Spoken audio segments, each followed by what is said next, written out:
Change. Why do we need it? Or why don't we need it?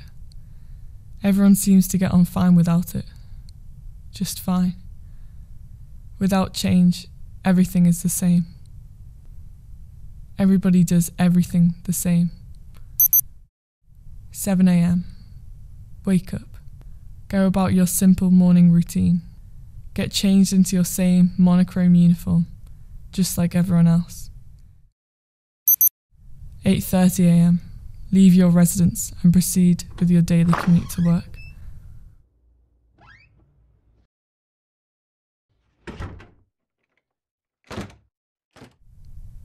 We just accept that this is the norm, and we think no differently.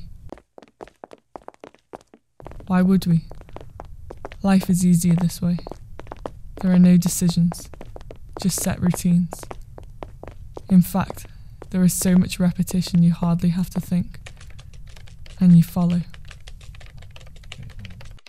2 p.m. Self-image is an obsession. Mirrors constantly reminding us to perfect our regularity, making sure you look the same as everybody else. You can hardly tell people apart. We live within the confines of urban serenity, an organised jungle of straight lines, a labyrinth of structured surroundings. The buildings reflect the people living amongst them, featureless, with nothing to tell one apart from another. It's like we are trapped without knowing it. What is beyond our cage has no importance. This is all we need to exist, to be content. People don't like what they can't control. Nature had its own way of doing things. That's why we distance ourselves from it.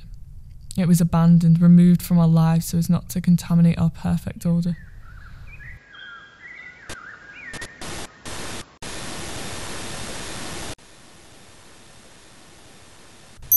(7 p.m). The only form of escape is through screens. Digitized representations of windows leading to a delusional sense of freedom. People live their virtual lives, suffocated by pixels, and enjoy their daily fixation of their fake reality. 10 p.m. The lights go out.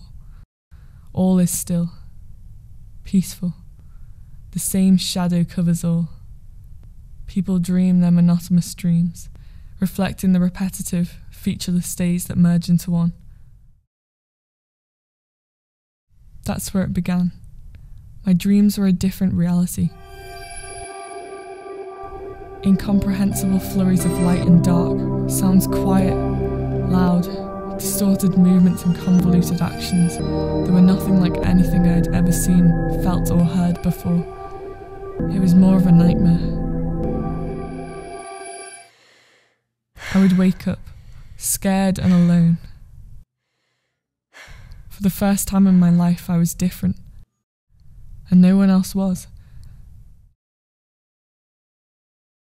6:59 a.m.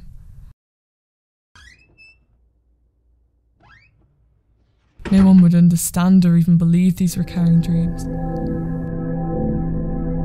I already started to feel myself distanced from everybody else. I tried to ignore the thoughts, but I couldn't.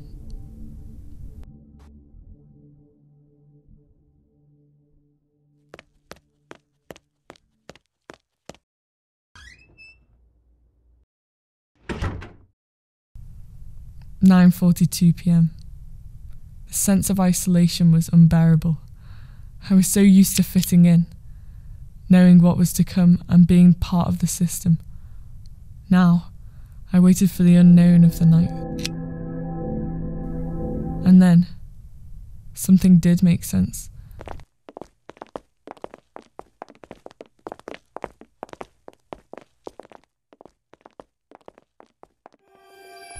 I couldn't ignore it. It was like my dream was staring me in the face. Every part of me was telling me to admire it, whilst every other part of me was telling me to stay in line, to conform, to be the same.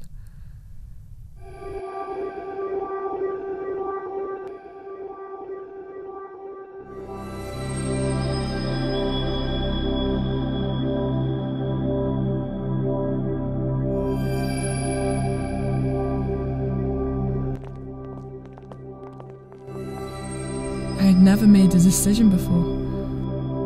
I just kept going. Everything started to come together.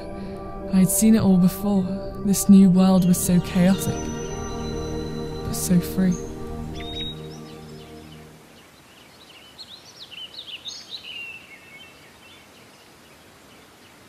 Everywhere I looked was a montage of colour and shapes, arranged so indefinitely.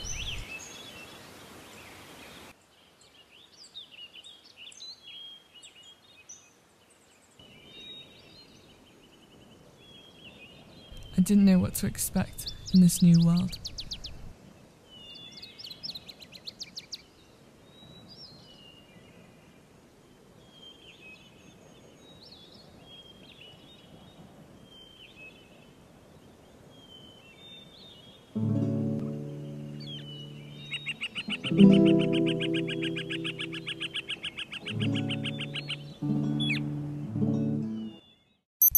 "6:38 p.m. The routine of urbanity called out against this eclipsed land of change. I would visit the place every day. My nightmares stopped, but I felt like I was living my dreams. I would spend hours learning, discovering, listening.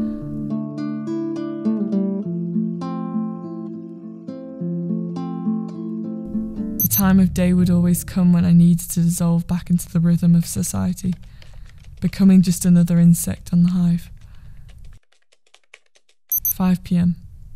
Time went by faster in the real world. 6 p.m. Maybe it's because 7 p.m. we take so much notice of it. Time didn't even feel like it existed outside.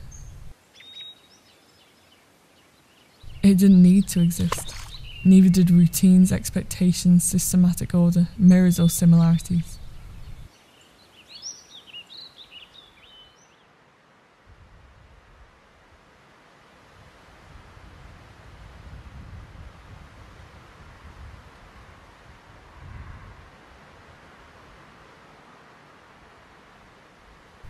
A change was needed. I was free.